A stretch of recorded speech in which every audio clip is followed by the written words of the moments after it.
Tears fell like rain on the forest floor, mixing with the damp soil and leaves. Aisha was small, the trees towering over her like silent giants.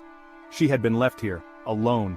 The world she knew was gone, swept away in a river of mud and sorrow. Now, this dark, unfamiliar place was her world.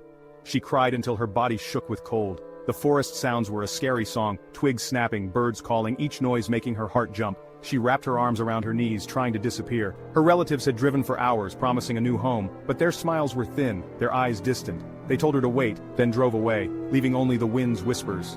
Aisha knew then, they were not coming back. The sun set, shadows stretching like fingers toward her. She remembered her mother's warm hands, her father's laugh, memories that hurt as much as they comforted. Why did they have to leave? The landslide had taken them so quickly. One moment her house was full of love, the next it was gone. Now, she was buried in this forest of fear and loneliness. A single firefly blinked in the darkness, a tiny spark in a sea of black. Aisha watched it dance, forgetting her fear for a moment. The little light was brave and alone just like her. She did not know it then, but that spark was a sign. It was a promise of the fire that would soon grow inside her, a fire that would refuse to be put out by the darkness. The night pressed in, but a new resolve began to flicker within her. The memory of the car ride was a sharp pain. Her aunt held her hand, her uncle patted her head, promising a new life. Aisha believed them. She was only a child, trusting the faces of her family. She thought they would protect her, not knowing the coldness in their hearts. They packed a small bag, a change of clothes, a worn teddy bear from her mother. As they drove, her uncle talked about money, about how hard things were. Aisha didn't understand, just watched the trees pass by, thinking it was an adventure. She didn't know this was the end of her journey with them. The landslide had taken everything, her home, her parents, leaving her with a broken heart. Her relatives came to the rescue center, hugged her, cried with her. She felt a flicker of hope. She would not be alone. But their sadness was not for her, but for the burden she had become. They saw her as a problem to solve, not a child to love.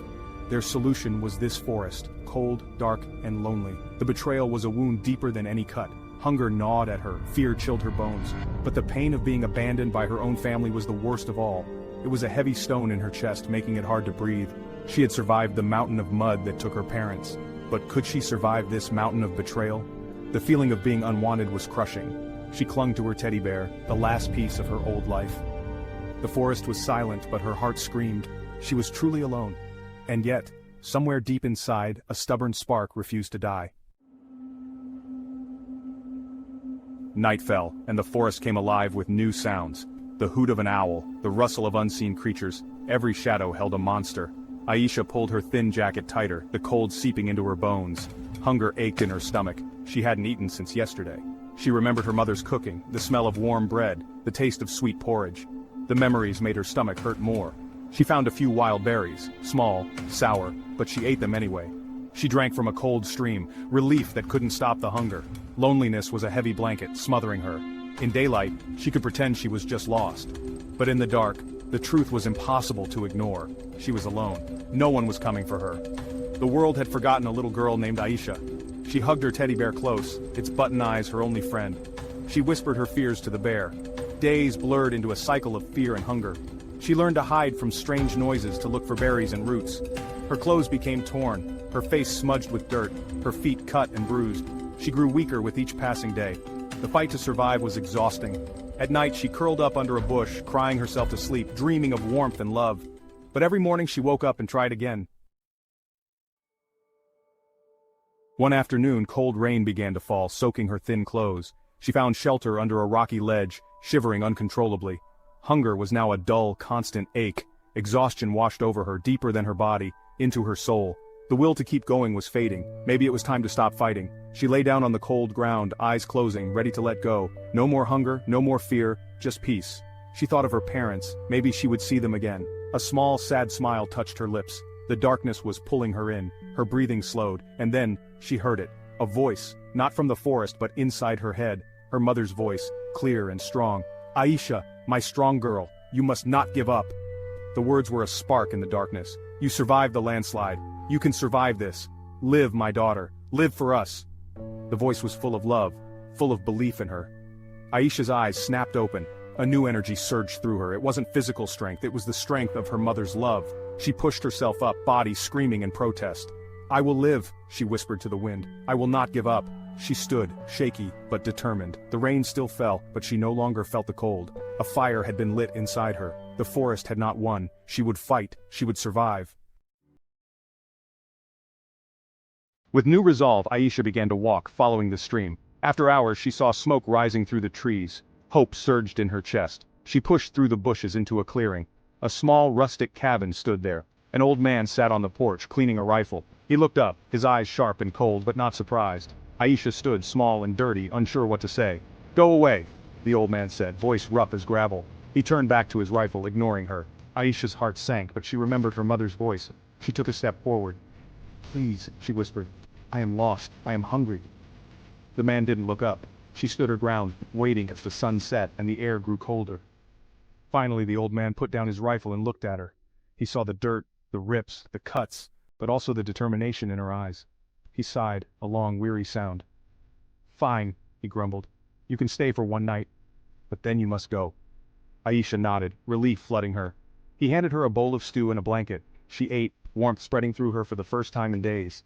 That night she slept by the fire, safe for the first time since the forest.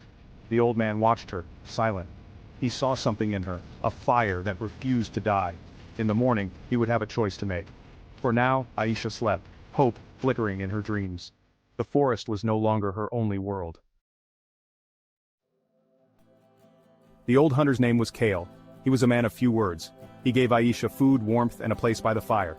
The next morning, he didn't send her away. Instead, he watched her, seeing not fear, but curiosity.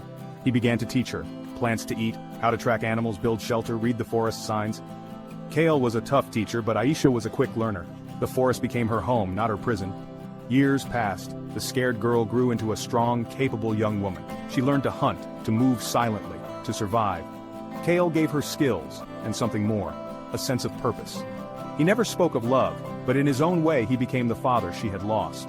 One day, Kale told her it was time to leave the forest. "There's a world outside that needs you," he said. Aisha was scared, but she knew he was right. She had survived, grown strong. Now it was time to use that strength for something more. She hugged the old man, a first. "Thank you," she whispered. He nodded, eyes looking away. She walked out of the forest, not as a victim but as a warrior. The world awaited her. She was ready. The fire inside her burned brighter than ever. She would never be alone again. Aisha returned to the world of towns and cities, a strange, noisy place, but she was not the same girl who had been abandoned. She had a fire in her heart, a purpose. She remembered the loneliness and fear. She knew there were other children out there, lost and alone. She decided to be the person she had needed. She started a small home, Aisha's haven. It wasn't big or fancy, but it was full of warmth and love. She found abandoned children, took them in, gave them food and safety. She gave them more than shelter. She gave them a family. She taught them to be strong, to believe in themselves. She showed them that after the darkest night, the sun always rises. Her home became a place where broken hearts could heal. Aisha was the mother of them all, listening, comforting, celebrating their victories. She saw herself in each child, the same fear, the same strength waiting to be found. She helped them discover it, just as Kale had helped her. Today, Aisha stands in her garden surrounded by laughter. A little girl hugs her and Aisha hugs her back, heart full. The children are her family, her purpose. The girl once abandoned in the woods is now the center of a loving community.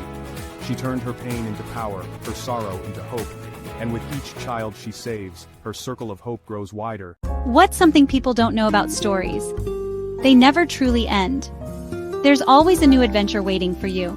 Just pick your next tale and I'll meet you there. Subscribe to the Story Circle and let me know which story I should tell next in the comments.